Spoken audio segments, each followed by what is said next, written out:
Hello and welcome to this week's episode of the Edges and Sledges Cricket Podcast. I'm your host Ashwin. I'm joined by DJ, of course, who's usually on with me, and we have a very special guest. Jarrod Kimber is joining us. He is obviously one of the founders, I guess, of the network 99.94 DM, which we are obviously on now, and he's been on the show a few times before. Jarrod, how are you doing? Thanks for joining us. Oh, happy to be here, guys. Lots happening in the world of cricket. There's feels like every time I log on, there's some different T20 league. I got confused this morning between the two Delhi Capitals franchises in South Africa and the IL T20, and I was like, I just need a break from T20. So this week we're here to talk about Test cricket. Many of you have been asking us for previews, just what's going on. I mean, I'm just DJ. How are you feeling? I'm fired up to get back into Test cricket mode. The games aren't the best time zone for me, and I'm still so excited to watch some action in whites again. Yeah, super excited. It's like a replay of about 2 years ago when the World Test Championship was coming up to its conclusion. India needed to win, I think, against England to make the finals. We're in a similar scenario again with India needing to win the series. Australia, I think, is sitting pretty in the final, almost got kind of 1 foot in. But yeah, border Gavaskar is always special. We saw it down under in Australia. If you haven't heard the episode about the Gabba, go back and have a listen. Go back and have a listen about. We spoke to Bharat Sundaresan about all that. But I mean, it's Test match season again. Enough with the T20s, the ODIs. This is the real stuff. This is where the hardcore guys wake up early in the morning and watch cricket. At least in my case, and probably Jared's case as well. It starts at 4:30 a.m. For me, it starts at 10 p.m. So I'll watch the first session unless it's on a weekend, and maybe I'll try to watch more. Right. So we're going to jump right in and talk a little bit about the Border Gavaskar Trophy. 4 tests coming up, a lot on the line for both sides, more for India, which is going to be interesting to see if Australia has their foot on the gas quite as much because there's so much history and rivalry, arguably as big as the Ashes almost. We're going to spend the first little bit talking about Team India and the second half talking about Team Australia. So let's start with the fact that both teams have 4 wins in their last 5 test matches, right? So recency and from a test cricket standpoint has been in both teams' side. Jarrod, I'm going to come to you and ask about Team India really quickly, right? So there's been a lot of noise about the top order. KL Rahul has just recently gotten married, so hasn't been playing as much white ball cricket.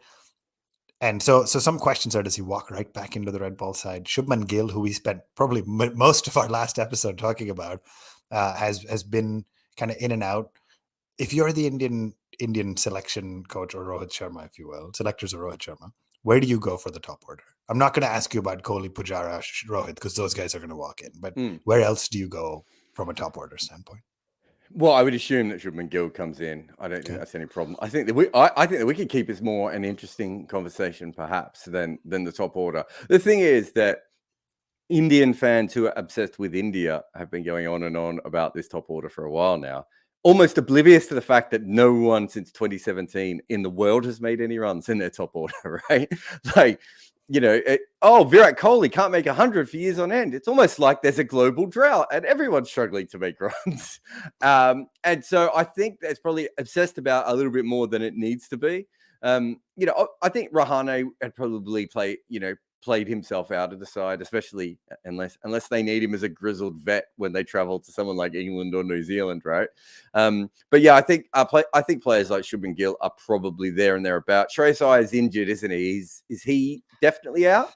That for the first test at least. Yeah. So that was a big piece of news. Then I think Gill and Rahul and who, I guess the question for me then for you from me is who opens versus who plays 5, right? Between Gill and Rahul. Yeah, I would have assumed if it was me, I would probably get Gill to play 5 because I think KL Rahul is he's one of those players who's probably not elite at any one position. Maybe outside of opening in T20 in the franchise sort of situations. But he's got the ability to play 1 through 6, right? 1 through 7, I suppose, if you ever want to slap the gloves back on him and have a good laugh. But, from that perspective, he can bat anywhere. Whereas I think Shubman Gill, especially at this point in his career, probably needs to open. So I would probably go with that as my lineup. But I don't think there's a wrong answer there specifically, unless the pitches are, slightly more juicy. And if that was the case, then, you might think about having the more structurally intact opener. Maybe then you would have Shubman Gill ahead of KL Rahul in that case. But pitches probably aren't going to be like that anyway. Yeah, I'm very interesting. DJ, let me ask you really quickly. Is it Rohit, Rahul, as kind of Jarrod has maybe suggested, Pujara, Kohli, Gill as your top five? And then talk to me about this. There's three keepers in the squad, right? If you want to count Rahul as one of them, but I don't No want one him does. donning the gloves. I don't want him donning the gloves, especially not if he's opening. Ishan Kishan and then Sri KS Bharat. So DJ, where do you go with the keeper and that slot in the top order?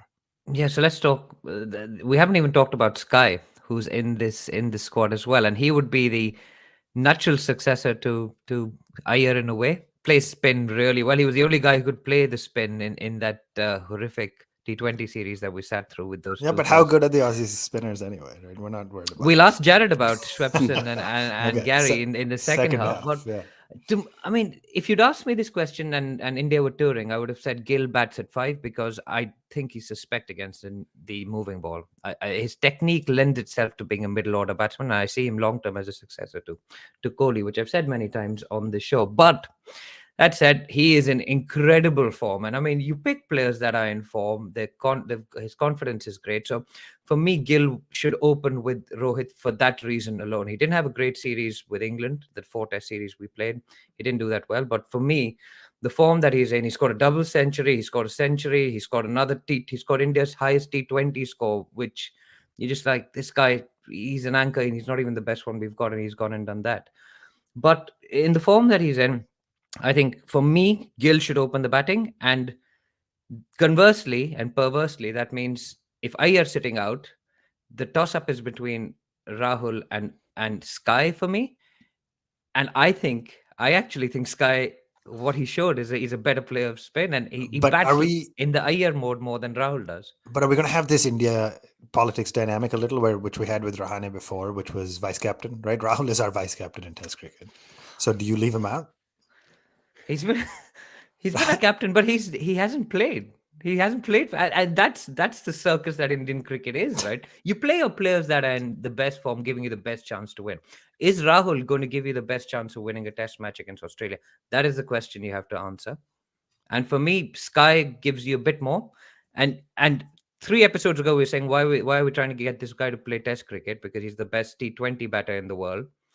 But now with Iyer out, they kind of play a similar game in a way. So I mean, Jarrod, you're the expert. So yeah, Jarrod, your thoughts on Sky, really quick.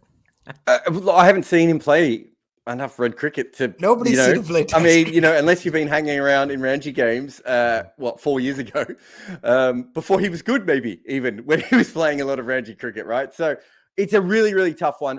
I don't think KL Rahul is such a bad player of spin that Nathan Lyon specifically is going to do that. If you do think, well, Nathan Lyon is so good, remember he took an 8-wicket haul at Bangalore before, and he's a top quality player, but he doesn't have 2 and 3. He doesn't have Akshar Patel and Jadeja behind him, right? Like it's much more of a one-man band from that perspective. That I do find it funny that India is the last country that gives a shit about vice captains. You realize that, right? Like the rest of the world has completely moved on from vice captain. My favorite story, I think Bharat Sundaresan talks about this all the time, that Travis Head was named the Australian vice captain, was dropped, and no one ever mentioned again that he had ever been vice captain or that he was vice captain. So I honestly don't think you can pick a team from that. But I think if you're really worried about spin, maybe Sky's the way to go. But I almost see Sky as maybe someone who might come in when the conditions are going to favor it. There might be a game where Australia do pick 3 spinners, for instance. Maybe then you pick your spinner, but so your specialist. Don't think that's going to happen straight away. I would assume, although the Cameron Green injury does throw things up in the air a little bit, but I would assume that it is much more likely that straight away Australia's going to go with their seam a little bit heavier. Very interesting. Lots of questions to debate. Before we talk about the Indian kind of middle order all-rounder and bowlers, I have a quick trivia question for you guys, and I'm going to try to weave some in to the course of this episode. Hopefully this is an easy start. Among current active players, which Indian player has the highest number of runs against Australia in Test cricket? I'll let you guys each go. And if you're watching us live on YouTube, try to chime in the comments. Maybe you can help these guys out.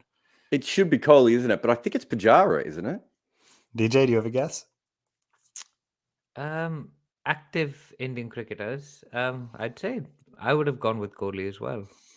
So Jarrod gets a point. I'm not keeping track, but in case anybody is, it is Pujara. Pujara has 1,893 runs to Kohli's 1,682. So it could flip this series. Kohli's a louder. Well, interestingly, and I'm gonna give away my next trivia question, but Pujara has 5 centuries to Kohli's 7. So total runs. Yeah, I thought of Kohli, and he had one series where he scored 4 centuries in 4 tests, but then Pujara had that 2018 series, right? Pujara batted for 9 days in a test at Ranchi once. He probably only made 50, but he was batting for a long time, from what I can remember. Yeah, I'm not even asking who's faced the most balls. I didn't even know that has to be for sure. I think in that test in Ranchi, he faced, I might get the number wrong, but it's something like 266 balls from Steve O'Keefe in a test. Which is, there are people who played fine careers as bowlers who probably haven't faced 266 deliveries in total. So, yeah, I mean, he's been, I think in India, he's been a lot stronger against Australia. Not stronger, but, a lot more consistent against Australia than Kohli probably has been. And that's probably why. And we noticed the runs in Australia, but they usually, Kohli's runs have probably maybe come in sprees that we all remember, whereas Pujara's probably chipped in a lot more. And as you said, the 2018 series where, again, he didn't make many runs, but he was out there for a long time. Yeah, and he made his debut against Australia as well. I think 72 in the 4th innings is what he got to win the game for India. And Ashwin, I realized we haven't answered the wicketkeeper question, so that's my fault. What do you think, Kishan or Bharat? Or do they surprise us? It's Bharat. It's Bharat, and the reason for that is simple. You can get away with playing a not so good keeper in shorter formats. Where you don't want to drop Steve Smith or Manas Labuschagne in a test match in India, and it's hard. I would have even gone back to Saha if you'd asked me. Really, I mean, he's a pretty good wicketkeeper on these tracks. And assuming the tracks turn, you need a proper guy behind the stumps. And Bharat was sort of next in line to punt anyway. I'm 100% with you. I think that you pick your keeper in these conditions, what we assume will be these conditions based on wicket-keeping prowess, not based on can they hit, not only just batting prowess, but specifically can they attack and score quickly, which is what Kishan's known for. Let me ask you about, Jarrod, I'll come to you now, about this crazy middle order spinner kind of conundrum, middle to lower order, right? Ravi Ashwin, I think walks into everybody's side here, short of any injuries. And then you have this Jadeja, who's coming just back from injury. Akshar Patel, who, I mean, just picked up 5 firsts willy-nilly in India in his test career. And so those 3, and then you kind of weave in Kuldeep, who's not obviously as good a batsman, a pretty good batsman, maybe an 8 or a 9, but not good enough to bat at 6 or 7. How do you navigate that as you think about the team selection? I don't think in India it's a problem at all. I think the bigger problem is that Jadeja and Ashwin can bowl all day. And we even saw with Akshar, I'm trying to think, it was Akshar, who was the third spinner? Was it Jayant Yadav that played in the test match against New Zealand? Yep. And there were times where I was like, they actually actively made their bowling worse by giving him the ball. I'm not saying he's not a good bowler, because I think he took wickets in that match. And they did it with someone else. They might have done it with Washington Sundar at one stage as well. And again, I'm a huge fan of him. But it's like, Ashwin and Jadeja could bowl all day, and Akshar Patel's pretty fit as well. I know he hasn't been tested, test in, test out, going around the world. But I would say he's pretty fit. And you look at it, go, why would you take them off? And it might have even been a game where Akshar was bowling and they had someone else on. I was just like, what are you doing? Like, this guy is averaging -7. So I don't have any problem with it, because in India, Jadeja bats 7, Ashwin bats 8. Jadeja bats 6, Ashwin bats 7, and Akshar bats 8. And, your batting's fine, right? Like, that's a good 6, 7, 8 for Indian conditions. And then you've still got flexibility if you want to, pick a wrist spinner in later on, or if you want a seamer, if you want Jadeja can bat at 5 there, and you can put the wicket keeper at 6 or 7. I think you have flexibility in that situation if you want to do it. I don't think they'll do that though. I think they'll probably go with 2 specialists and move them down further. But what's Ashwin? Probably 28 to 32 average in India as a batter is my guess, right? And if that's the case, he's fine as a number 7. I don't see any problems with that, especially if you got Akshar behind him. But yeah, it's a good problem to have. I can't see. I think the problem with the 4 spinner lineup is just spinners don't like bowling 8 overs and then sitting around for 30 overs waiting for the ball to come back to them. Especially in India, once you get the ball thrown to you, you just want to get into a rhythm and try and make it work. You want the odd break and all that sort of stuff. But I worry about the 4 spinner lineup, but also I'm not sure they particularly need it. DJ, it's an interesting idea of having those 3, and you could go those 3 at 6, 7, 8, and then 3 quicks. Arguably, do you just get exponentially more options if Akshar and Jadeja are 6, 7, and Ashwin at 8, or do you, to Jarrod's point, you play around with that wicketkeeper slot? But I don't think they'll do it either. But what would you do? What is your thought? So for me, I think the keeper would bat at 6 because Pant would have probably batted early. You could swap Jadeja with them, but that leaves sort of 5 bowling spots, right? So Ashwin takes 1, Jadeja definitely takes 1. You're gonna have 2 quick, Shami, Siraj, they're fit. That really leaves 1 spot, and for me, it's Kuldeep versus Akshar on that spot. It's not really Jadeja versus Akshar because Jadeja's better at he's going to play as a bat, isn't he? So that's and why I think there's an element of fitness for Jadeja, right? It remains to be seen if he's deemed 100% ready to play. Took a 7 for the other day. You think he's a little bit fit. That's fair. Yeah. So the question is, are you going to put Kuldeep back straight away after all the issues he's had recently, or will you go with the sort of side arm, Akshar Patel, arm ball goes on, bowls people out in 2 days? And for me, that is the question left in the lineup. It's not Jadeja versus Akshar, it's actually Kuldeep versus Akshar for me. Very interesting. No love, DJ, for my favorite Umesh, and then of course one of your favorites, Jaydev and Uncut. I mean, I think Shami and Siraj walk into the side as the 2 lead quicks, but I just wanted to see if you. It's a long series, right? And you have personnel changing over series, as we saw in the last series where there were 20 players and literally everyone in the squad played, plus net bowlers, etc. I suspect if pitches are batting, they're good for batting, Shami and Siraj will be rotated over the 4 just because of injuries and workload management and stuff. Kuldeep, I think, will play at least 1 game because he brings that. I mean, wrist spin. Everyone loves wrist spin, and he's left arm, right? Left arm wrist spin is pretty rare. So, and he made his debut, I think, in Test matches against Australia in the last Border Gavaskar He's a much better bowler now, really. I mean, he just is better now than he was back then. The only other thing I would say is if you're going to play him, I would probably play him in the first Test because my guess is that Ashwin will have destroyed so many left-handers by the end that they'll be playing more right-handers. And you probably prefer that Akshar bowls when they suddenly try and jam right-handers into their batting order, and that Kuldeep plays when you've got more left-handers, just because of the direction that the 2 of them spin the ball. So that would be the only other caveat I would put in there. Yeah. Are there any day and night Test matches in this series? Do we know? I don't think there is there? There's no pink ball this time. I don't believe so. I'm pretty sure that goes against Akshar, poor guy, because he loves that. That's a fair point because you probably don't need a wrist spinner for a pink ball game, do you? But and you'd quite like to have Akshar, I think, because what he did last time. All right, very interesting. I think we've some great comments coming in too. So keep sending them in. If you're live on YouTube, like and subscribe helps us grow as always. I'm going to wrap up the India section with one more quick question. This one is hopefully also pretty easy for you guys. Who is, among India and Australia Test matches, who is the highest wicket taker? And I guess I've given it away by telling you that it's an Indian bowler. But between India and Australia Test matches, who is the highest wicket taker? DJ, maybe you guess first this time because Jarrod gave you some help last time. Anil Kumble? Jarrod, you have a guess? Oh, sorry, DJ. He cut out. I missed his answer. What was it? He said Anil Kumble. I went with Kumble. I would have... Was it in India or just altogether? Altogether, India versus Australia. I'm not that sophisticated. Then I assume it's McGrath? It is not. It is Anil Kumble. 111 wickets. So you guys are tied. It's 1-1. Coming in second place is Harbhajan Singh at 95 and Nathan Lyon. But pre-DRS, right? Yeah. Harbhajan pre-DRS. Harbhajan got all the wickets before you could review. I knew Nathan Lyon was high up, and I don't think Ashwin's that far from that list either, is he? Isn't he in the 80s? He's 5 away. He hasn't taken many in Australia, right? I think he took some in Adelaide in 2018, but apart from that, he hasn't done that well down under.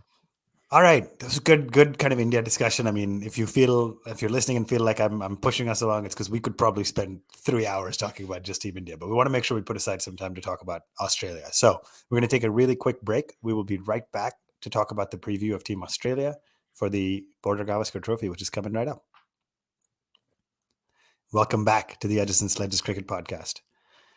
As we talk about Team Australia, Jarrod, it feels like to me, similar to what has happened with India in the past. Going into this series, headlines are a little bit dominated. Well, they're kind of dominated by two things. I was going to say mostly dominated by injuries, but they're also a little bit dominated by this lookalike bowler they have found who can imitate Ashwin's action. And so maybe I'll ask you about that first, because it's a little comical to me, right? Like, if this guy could bowl like Ashwin, why wouldn't he be in India's test side? I know nothing about him. There's no discredit. But is this just a PR stunt, or are they really trying to get Steve Smith some practice against a guy who can imitate Ashwin's action? Or what's going on? I think the way it was reported is wrong, because I saw Ben Gardner from Wisden going, "Oh, they've made a guy bowl like Ashwin." This guy isn't an imitator, as in, you know, it's not like he learned how to bowl like Merv Hughes or anything and is doing it in the nets so he looks like Merv Hughes. He's a guy who has copied Ashwin's action, right? And has the similar mannerisms. And from that perspective, it's no different than all the years when people would come to, you know, Australia and, you know, they would ask for Stuart Clark and Ashley Noffke and Steve McGoffin. And have you got a 6'5", 6'6", skinny guy who seems the ball around, right? So in some ways, it's not particularly different. I think the interesting thing is here that you have someone who has copied his action, who is good enough to play first-class cricket himself, and will give them some practice. And, you know, I can't remember, one of the Australian reporters was saying that this guy could clearly bowl. This wasn't just, you know, some dude they found off the street.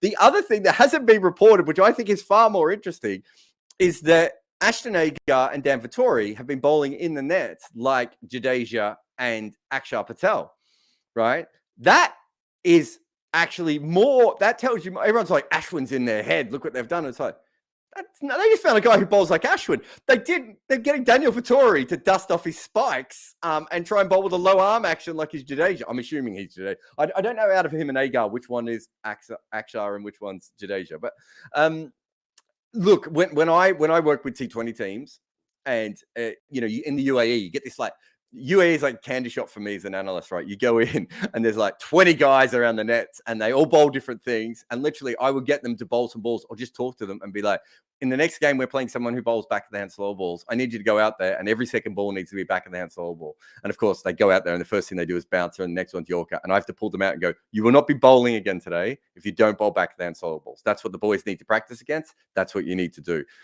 This is just doing that on the next level. It's proper. It's funny that people think Australia's shook. This is what you should do. I mean, was Tendulkar shook when he dug up the outside of leg stump to practice for Warne? No, he was preparing for what Warne was going to do to him, right? So I think when you get beyond the first thing of, you know, they've paid, you know, it's like the pack bean, you know, the second class Ashwin to come in, and you actually realize what they're doing. It makes sense. You can't prepare for Ashwin in the same way that you couldn't prepare for Murali and you can't prepare for Warne, because if someone else was on that level, they would already be playing Test cricket, right? As you said, or at the very least, they would have been playing for a lot longer. And maybe you can replicate his action, and maybe you can even replicate his flight or something like that. But if you could do all the things that he could do, you would be him. So I think it makes sense. But it also shows that these sorts of things happen all the time with cricket teams. When India and Australia play with each other, literally a player could scratch his nuts and we'd get 5 days of content out of it. I miss going. I haven't been to India in a long time. And I think I missed the 2018 and I missed the other series as well. But from a perspective of, oh my God, am I going to have to deal with idiots on Twitter all day thinking that Steve Smith is hacked a pitch? You know, or what was the one that the Australian writers went with last time, that the pitch was doctored by a metal thing? And it's like, it's freaking checking the moisture, right? You know, and I've already seen what Ian Healy said. Australia will go okay if the pitches aren't doctored and they don't spin too much, because they don't spin in India. And because you haven't lost the two last series in Australia. Come on, man. That was just a dumb comment. But it's all dumb. It's all dumb, right? And India versus Australia is our dumbest cricket series. And so this is a perfectly normal story that I promise you around the world, if you're facing South Africa in a test series and you have the ability to take a 6'5" left armer on tour with you to bowl in the nets, you do it because of Marco Jansen. Marco Jansen isn't in your heads. It's just that if you turn up to Cape Town and the tallest left arm bowler they've got is 5'3", is going to be completely useless for you, right? So this is what teams do now, but it just shows that everything is so heightened and silly when it comes to India versus Australia. If you remember last time, 2016, I'm pretty sure that one of the major Sydney newspapers wrote a whole article comparing Virat Kohli to Donald Trump. I mean, that's the world we live in. Yeah, I mean, well said. I think, thank you. That was a good summary. As much as it's entertaining for all of us, it is a little bit of garbage. DJ, I'm going to ask you quickly about Healy's comment, because he did basically say something to the effect of, if India makes fair pitches, then Australia win. Basically, to me, it almost sounds like somebody who's trying to hedge, saying, hey, I know we're going to lose, and then I'm going to be able to blame the pitches later. Unfortunately, that the Healy family has not kind of been in the press for the best reasons lately, with some of the stuff going on with Alyssa and WPL and all that. But let me ask you, DJ, about Ian's comment, right? What every team makes pitches that work for their favorite home, period, right? Yeah, or if they don't, then they should be, because it's pretty silly not to be doing that. I think, honestly, some of these older Australian cricketers, who are very good cricketers, excellent cricketers in their own right. Of course, Ian Healy's pretty much legendary status in Australian cricket. They get a little bit irrelevant as they get older and get out of the limelight. So it sounded like a little bit of a wanting to stay relevant type of comment. It's really a nothing comment. If they make fair pitches, Australia win. Which the only thing that made me think, actually, and having watched the Amazon Prime Test documentary, Australia have won a hell of a lot of shit in the last few years. They beat Pakistan in Pakistan. They've beaten Sri Lanka in Sri Lanka. They're a good test match team. I mean, this is not, and they're in the image of Pat Cummins, and it's got a slightly different feel to it than the teams that have come out here in the past, with like Homework Gate and like all of that, when all of that stuff, 2012 when Dhoni took Lion apart in Chennai, and it all kind of goes from there. But this feels like a team that's together. They even managed to get Usman Khwaja into India, despite being having visa problems, and it seems like a team that's happy in amongst itself, at least from the marketing that we've got. So I would ignore the Ian Healy comments, but it seems like these guys have done the hard yards in the other tours they've done, and this is their most difficult test. A lot of these guys haven't played before in India. Someone like Manas has never toured India. Steve Smith averages more in India, I think, than he does in over his career, which is like 60 something, which is crazy, because he's a freak, and he's settled into his skin, and he's probably found his hands and his feet and his whatever else. So this is going to be a tough tour, and it's going to be a tough fight. It's always a tough fight, and that's why this series is, you said it's like comparable to the Ashes. I think it's better than the Ashes, because the teams compete in both countries. Australia compete when they come to India, and India compete when they go to Australia, unlike the Ashes, which is just like England get flogged every time they go down under, and Australia do well or compete when they come to England. So that series hasn't had that competitiveness for a long time. Not the comments are the comments. There will be stuff. I mean, you need drama, you need build up. You had Glenn McGrath saying 5-0 before every series, right? So just one thing on the Healy comments. It's worth putting them in perspective from an Australian point of view. Australians don't doctor pitches, right? And there's a reason Australians don't doctor pitches. It's because they're pre-doctored. Nowhere else in the world has Australia's bounce, right? The only way you could doctor an Australian pitch really would be to take the bounce away. Because if you put sideways movement on, whether it be spin or seam, Australia would probably be worse, right? Their big advantage is that everyone else is coming up and playing forward to balls that are hitting the top of the bat, or having to deal with, the consistent bounce of not just pace either, of spin. So when you hear an old Australian player doing that, it's just because we don't think about it the same way that in New Zealand, they do think about it. They think about, okay, well, Australia's coming over. Let's make sure we have, an extra inch of grass, and maybe we'll be able to, nip them out with clever seam bowling or whatever else. And other teams do that. Sri Lanka don't have to. Well, not all the pitches in Sri Lanka have to turn sideways, right? But they know that's an advantage for them, and they go. Whereas Australia have never had to do that because the pitches are so odd compared to the rest of the world. Yeah. And it's a huge, huge advantage, and always has been. Now, I think that's worth pointing out. That doesn't forgive the nonsense, because then, I'm not going to forgive the nonsense. It's a stupid comment. And actually, one more story that you guys will like. 2016, I turned up in Pune. I got off the plane, got my train down to Pune. While I was on the train, I got contacted by two people in Australia, set up saying, they've done us, mate. This pitch is going to spin sideways. You got to write about this. And I replied back going, I mean, it's India. Did you not expect the pitch to spin? Yeah, of course it's going to spin. And then the next test was the next one in Bangalore. Yeah, I think second it was. one was so Pune was Steve O'Keefe, wasn't it? Yeah. So next Yeah, one was in then Bangalore, was next and the same thing happened again. And of course, I did nothing. But most of the other Australian journalists did. They went hard on it. India have done them over here, all that sort of stuff. They also, if you have a look, did the same thing for the Ranchi test. And I remember a couple of Australian journalists coming up to me and going, look at the color of the pitch. And I said, well, what does that mean? It's going to spin sideways. I said, why does a brown pitch mean it's going to spin sideways? What are you even talking about? And I know this for a fact that senior players and coaches had told them that, and they had believed it. And I think 3 wickets were taken in Ranchi over 5 days, as we discussed earlier, right? I think it helps them with the kind of underdog narrative. That's the way they like to go in, because they used to go in as the bullies, right? And I think they do like that side of things. I think if you talk to, Andrew McDonald or George Bailey or some of the more sensible people, or Pat Cummins, I think they'd hear Ian Healy's comments and just be like, okay. We're just going to go play cricket. We're going to play cricket now. Okay, Boomer. Yeah. Right. Very interesting. And lots to double click on Team Australia. What I think really interesting, and I'm just going to ask both of you, is I don't think there's any question about the top 5, which I don't remember the last time I saw this in Australia. And maybe I'm wrong, but if I have Warner and Khawaja, Marnus, Smith, and Travis Head, and then probably Alex Carey at 6. Am I missing something? Do you change anything from that, Jarrod? Does Matt Renshaw got to look in the top few, or what? How do you think about that top order? I don't think Head's going to play.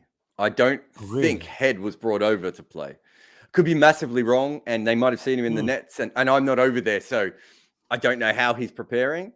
George Bailey put out some comments, and I've talked to some other people around the camp before, that I thought the theory with Head was they would take him over to get exposure. But the idea of them playing that many left-handers and Head being a particularly one who struggles against in Asia in general. The reason Head doesn't have an IPL contract, right, is because of the way he plays spin. He's quite clearly an IPL level hitter of the ball, and especially with his bowling and his fielding, right? He's a really good package. He's not over there because when Bangalore had him, they saw him in the nets and were just like, what the hell is this? How do we work with this guy? And he's got better, but no, I don't think. I think Hanscom, who hasn't made any runs since he was last in India, really, in first-class cricket. I don't think he's had a year averaging over 40 since he was last in India. I think the fact that Hanscom is there, if you remember, Hanscom played that incredible innings where I can't remember if it was Sean Marsh or who the left-hander was at the other end, but it was actually in Ranchi when they got that draw on the last day, where he basically played from both ends to get them into. And it was a brilliant innings.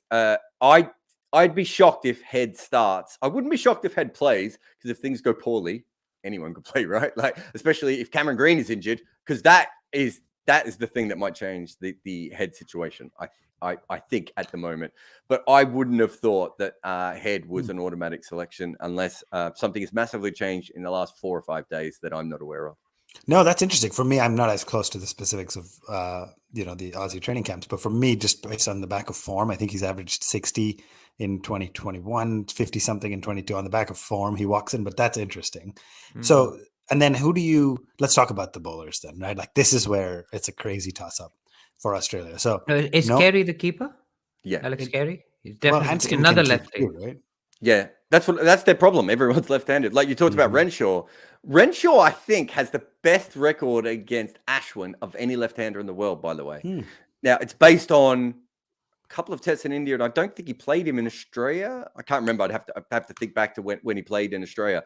But he played Ashwin brilliantly, and no one ever else has. That may sway their thinking, and there's no doubt they would have seen those numbers. In fact, I know they have, because someone from the camp sent me a comment about the video at the time going, what? Why is Renshaw number 1 here? But so from that perspective, that will be interesting. But yeah, the problem with Australia is, and Nathan Lehman and Ben Jones wrote a whole book about, well, not a whole book, but a whole chapter in their book about Australia just keeps sending left-handers to India and losing. How many wickets did you say Harbhajan had again? These things aren't an accident. And so Carey is I mean, I'm not sure he would be my wicketkeeper in the Test team, but they love him, and he's a plucky guy, and he'll sweep and sweep and sweep and see how he goes. But there's a lot of left-handers there. Warner's not particularly good. Khawaja will be tested in a way he probably hasn't been so far before. And yeah, if they bring in Renshaw, then you've got Carey. He's still got Head, around there as well. It's not ideal. It sounds like Jarrod thinks this is going to be Smith and Labuschagne versus the rest, versus India. Honestly, I mean that's what it could come down to. Yeah, I think if Green was fit, that would be a big. I mean, if you're Australia now and there's any injury, you're just hoping it's to a left-hander, not a right-hander. So let's talk about the bowling options then. No Green, no Stark, no Hazelwood. Yeah, so, Green's still 50-50, isn't he? I think the last time I checked, or is he dead out now? I think I thought he was out of the first match, but then then that's bad. Could be wrong. As of yesterday, he's made significant progress, but still 50-50. So no Stark, no Hazelwood. I personally, as much as I love watching Scott Boland bowl, I do not think he is a threat in India. I do not think. Yeah, okay. So just the stump to stump kind of bowling doesn't work. Talk to me about Lance Morris. I don't know much about him, but everybody says he's got that kind of lightning quick, which has worked in India before, but may not over the course of a 5-day match versus a white ball cricket. So what do we think about this guy? I don't know much about him. Yeah, he's fast. I mean, I don't know if Jai Richardson's fit, because I think you need a website. Is Jai Richardson fit? That needs to be updated on a daily basis. It makes Jofra Archer look like an Adonis, if we're being honest. I think you probably prefer Jai Richardson, who has a brilliant first-class record. I mean, he's barely ever played first-class cricket because, the thought of 4 days horrifies his body, apparently. But he would be a very good player, and he should fit in very well. If he was fit, I would have him a bit above Morris or Boland. So he's not fit, but he's playing Big Bash. He's not in the squad. No. Yeah, I don't think he's over there. Although, having said that, that was before all the latest round of injuries, so they might have to bring up a couple. And no Neser as well. Yes, I don't think they need Neser and Boland. I think that would be they probably need one of those as a backup, right? And maybe now they're thinking with Stark and Green are not around. Neser might have been the better option just because he's not an all-rounder, but his batting's, as good as Stark's was 3 years ago before Stark got really good at batting again. Morris is just quick at the moment. He's exciting. I don't know if he's a better bowler than someone like Jai Richardson. He's probably slightly better than someone like Riley Meredith, especially in red ball cricket. There's maybe, having a look at the highlights of him, there's a little bit more to his bowling than just being fast in the way that maybe Riley Meredith is a little bit more like that. I can't see how. I don't think he's quite fast enough. I'm not sure he's. Do you remember? I'm trying to remember if it might have been Pakistan, but Nokia very early in his career went to India or Pakistan and bowled 90 miles an hour dead straight, and people just hit him straight down the line, right? Yeah. And now Norke's a much better bowler and be much more interesting in those situations than he was back then. Yeah. I would assume that Lance Morris, he's not even at the level of Nokia. Nokia was pretty experienced cricketer by that point. So, yeah, maybe for one test, if you want to get crazy, I don't think they want to start off with him. I think if you're building it from scratch, knowing you're going to lose Hazelwood, Green, and Stark, you probably want Neser and Jai Richardson in the squad if that was the case. But that's what happens on tour, right? You don't have that kind of flexibility, and they probably wouldn't have expected to get this many bowlers injured. So, look, it's a problem. Boland's really interesting. I've been watching Boland for over a decade, and I think he didn't bowl in Pakistan, and my old man was really upset. My old man's Victorian like me, so it could have just been Victorian based. But he said that he thought that Boland is such a smart bowler that if you threw him into a situation like that, he would work it out. But I remember people said the same thing about Stuart Clark, and I don't think he ever took any wickets in Asia. And Scott Boland's clever. He's not Stuart Clark clever with the ball. So I do worry about that, but I'm not sure what they can do. Maybe for all that, maybe Green's just a bigger issue, right? Because Green gave them such flexibility, and unless they bring in Aaron Hardy or someone like that, again, who's not with the squad, I don't believe, they don't have any flexibility with another all-rounder to come in. So they're massively undermanned and not as flexible as you would want going into the first test of a major series. And we also know that obviously India have injuries as well, but they can probably cover them better at home. Yeah, I was going to say, we also know a thing or two about going on tour and losing all your frontline bowlers. So we've done that before. So just quickly then, Jarrod, your numbers 7 through 11. No question about Lyon. Obviously, no question about Cummins somewhere in there. Who are the other three? Yeah, so I think of the players who are over there, I think Boland just is an automatic. And my guess is that, especially now that if they don't have Green, that they probably prefer to use maybe Marnus, and they might now need Head, by the way, as the other spin bowler, and then you would use and then you would go in with maybe someone like Morris, or have they got a backup seamer? I'm trying to remember who's on the trip because they've got so many injuries now. But somebody named Todd Murphy. No, he's a spinner. Never mind. So Todd Murphy's an off spinner. So he's a really good bowler, and he might end up being Australia's best spinner after Nathan Lyon. There's really, really big fan, but he's another off spinner. And so Gavin Robertson.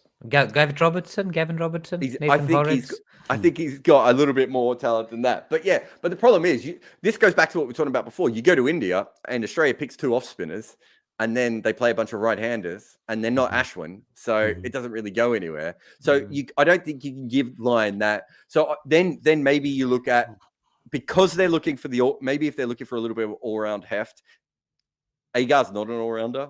He's not even an all-rounder light. But again, a bit like Cummins or Stark, he can hold a bat. Yeah, but he also takes it the other way, unlike the off spinner. So you've got Nathan Lyon coming in, and you've got a lot of right-handers in the Indian lineup, right? Exactly. So I don't think he's going to take a lot of. He's not going to be like O'Keefe. O'Keefe was a proper spinner and dominated Sheffield Shield cricket for a long time as a spinner. Agar, I remember when Agar was first picked, because he made that incredible knock at Trent Bridge. But when he was first picked, no one ever said he's such a good bowler. Everyone kept saying, what an athlete, what a natural athlete. And he's kind of like a smart athlete, if that makes sense. Like, you look at him and he moves around the field brilliantly. He can field really well. He can bat really handy, and he's clever with the ball, but he's not really dominant in any one skill. Swepson is the wrist spinner. Look, he's bowled well for Australia at times, and he's done, he's probably from the wrong state to be a spinner up in Queensland. But look, he's not bad. But I just struggle to see how Murphy, Agar, or Swepson are going to be taking more than 6 or 7 wickets a game. And so, unless you're looking for a Will Somerville type bowler, which maybe Agar is a perfect opportunity for that. I just wonder how much they're really going to get out of sort of any situation with those spinners. But having said that, there may not be enough pace bowlers fit, so they just have to chuck a spinner in. DJ, let me ask you: do Marnus, Steve Smith, and Travis Head get to bowl in the first couple of test matches? Do you think there's going to be a situation where we bat out so many overs that they just start throwing the ball? Yeah, 100%. And they're not bad. I mean, Steve Smith and Marnus Labuschagne can bowl. They're decent. Steve Smith started life as the next Shane Warne. Let's never forget that. He started life as the next Shane Warne in 2010 in the Ashes. Yeah. He played in the middle order and he bowled leg spin. And he's a good bowler. He takes wickets. Joe Root's taken 5 for 8 in India the last time he played here. So I wouldn't write any of these guys. And Labuschagne's just irritating. So I think he'll win some. He gets some batters out just by being annoying and with his comments and stuff. I think it's going to be a fantastic kind of series. I'm already thinking back to 2017 and the brain fade and the Maxwell versus Kohli and the shoulder and all of that stuff. I mean, that it's going to build up again. It's going to spill over again. It's hot. The spin, there's collapses. It's going to be great, man. It's going to be fantastic. On that note, we're going to wrap up with 2 more quick questions for you guys. Ooh. One, your favorite. Not trivia. I'll do one final trivia at the end. This one is we need a tiebreaker. Favorite memory from Border Gavaskar Trophy, and then predictions. So, Jarrod, let me start with you on favorite memory between these 2 sides. Let's say between these 2 sides. It doesn't have to be since the Border Gavaskar. It's so stupid, my favorite memory, but it absolutely is. It was when Sehwag was going crazy. I think it was at Perth against Stuart Clark, and you had. I think Sehwag just went, fuck it, I'm at Perth, right? I'm just gonna swing, and Stuart Clark was just like. It was just a beautiful memory. It's such a nerdy thing to remember, but it's always been something that I remembered that the two guys going at it who come from very different styles of cricket, and both had their own things going. But it's a perfect match of bowler and batter. So that's random. What was that? That must have been Bastard Monkey Gate series, was it? I'm trying to remember. Was that? That would have been 08, I think, probably. I think that's 08. Yeah. Which was Monkey Gate, yeah. Yeah, but yeah, that's the one that for whatever of all the stupid things that happen. I suppose Ishant Sharma coming out with the two left gloves was. I mean, that's a classic of the genre, right? Yeah, mine is a little more recent. I'll say for me, there's something magical about the moment where I think it was Ashwin and Vihari were sharing a chest guard as they were both just injured, trying to bat out for a draw. That is just those few overs or those few hours of play will stay with me, I think, forever. Just having in a how much reminder, Vihari hurt himself again. Yeah. DJ, favorite memory? And by the way, we got some great ones from all of our listeners, so we'll share that back on Twitter for you guys to go watch. But yeah, DJ, there's just too many. I mean, from Jarrod kissing his cap after like the 72 to chase down the runs at Adelaide, right? Like that was, I think, the first time India had beaten Australia away from home. We'd beaten in my living memory. We'd beaten Australia at home, the Warren versus Sachin series. But we used to go to Australia and get thrashed. And it was proper thrashings. It was like 3-0, 4-0, Harper giving Tendulkar out when I hit his shoulder, all of that stuff. It was horrific. And so watching Dravid, I think, kiss his cap after hitting that square cut off Stuart McGill, I think that will stay with me for a long time. Of course, there are more recent things like Pant hitting the ball down the ground, and there's more dramatic stuff like the series where Lakshman was shouting at Ojha and there was scrambling singles at Mohali. That was probably out on DRS if you look back at it, to be honest. I should know better at this point than to ask you for one memory, right? Yeah, you should. I mean, there's so much, right? Like, I stopped with one, and I want to know Jarrod did. Cummins' cutter to KL Rahul, where he bounced him out with the cutter, which we don't talk about enough, but is ridiculous ball. And the Bumrah slower ball at the MCG, last ball before lunch.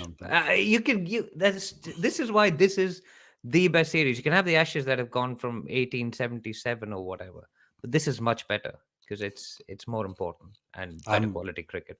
I'm with you, and we've just lost any English fans who ever listened to this. We don't have any English fans, but we're okay with that. After all the spin we laid out last time. All right, guys. Final trivia question, and then I'm going to ask you to predict the series between India and Australia. Who has made the highest individual score? And can you in Test cricket when India's been playing Australia? And if you both get it, then I'll ask you to tell me how much it was. You can closest to a win. This was I now remember it, but it was a surprise for me. Oh, you remember it? Okay. Well, no, I looked it up. No, it now came back to me, but I would not have guessed it. I'll tell you that. So I had to make the questions harder as we went. Ooh. I thought it was when you said now remember it. Originally, I thought maybe it might have been Bob Simpson's first 100, but maybe that wasn't against India.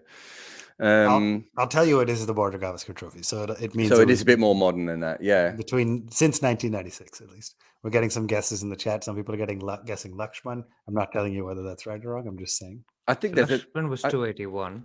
Mm-hmm. Oh, wait a minute. What did Michael Clark make? Didn't I have to watch him bat for 329 is what he made. And he gave a press conference at every drinks break, and Mark Nicholas was running up the stairs with him. So is it that one? It is Michael Clark 329, but it kind of feels like you collaborated a little on the half a point each. Half a point each. Let's call this a tie or a fair and equitable kind of show. So that series, if you just want, so he batted without stickers on his bat, and then what's the Indian company that sponsored his bat? Was it Spartan? Was it Indian, Australian, or I don't even know what company, but they got his thing. And so the guy from NDTV asked Michael Clark a question in the press conference about being sponsored by Spartan, right? And we then went out. It was in Adelaide. We went out drinking with some of the Australian players that night, and it turned into, I don't know if you guys have ever been to like an Adelaide nightclub with a sticky floor, but it was one of those places. And there's like a VIP area where all the Australian players are, and we weren't allowed in there. So the Australian players we knew came down to drink with us. And so next thing you know, everyone's going crazy because Ryan Harris is like pouring drinks down people's throats. And Michael Clark, who's not really this kind of guy, comes over and he sees, and I'm chatting to the NDTV guys, who was my mate, and he says to him, "You asked that question." And he's like, "Yeah." And then I don't know how this happened, but suddenly we started doing, you know, when you sort of dance and chant at the same time around in a circle, very, 2:30 in the morning. If you've ever been in Adelaide, that's about when it happens. Yeah. The name of Spartan over and over again. And it's like NDT cameraman, Dan Brettig, NDTV host, Michael Clark, going around in circles just yelling Spartan.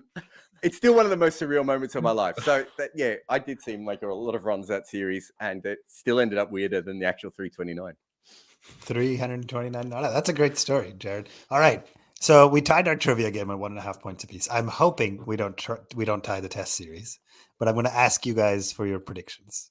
DJ, I'll come to you first on this one. Prediction for the 4-match test series India-Australia? So it's Nagpur, Delhi, Dharamshala, Ahmedabad. I'm going to go safe. I'm going to say 4-0 to India. Oh, let's do it. All right, Jarrod, those are fighting words. What do you think? 3-1. Yeah, that was a safe one where you have one slip up.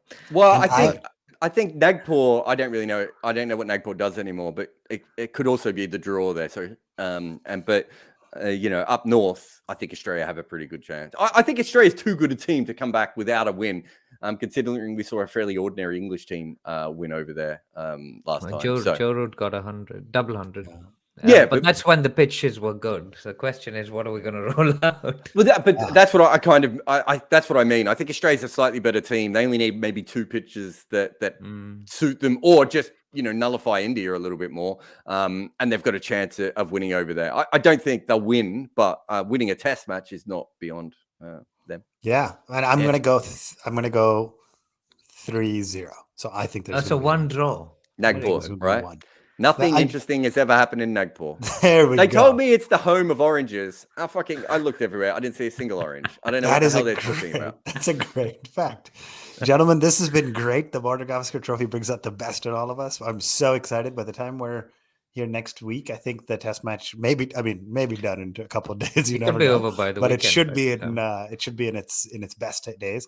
Jarrod, thank you for joining us. It's always a pleasure to chat with you, especially about India, Australia. I know there's going to be a lot going on, and I know there's lots of shows. Do you want to give a quick plug for the network for any of our other shows for any listeners? Well, we've got the Australia on 99.94 and India on 99.94. And of course, if you're listening to this, I'll probably steal this broadcast off these guys and put it on my podcast as well. So make sure you check out Edges and Sledges as well, and subscribe to everyone, and make us all happy.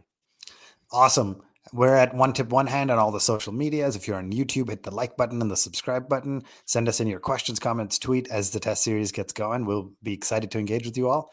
That has been our show. Thank you for joining us, and we will see you next week.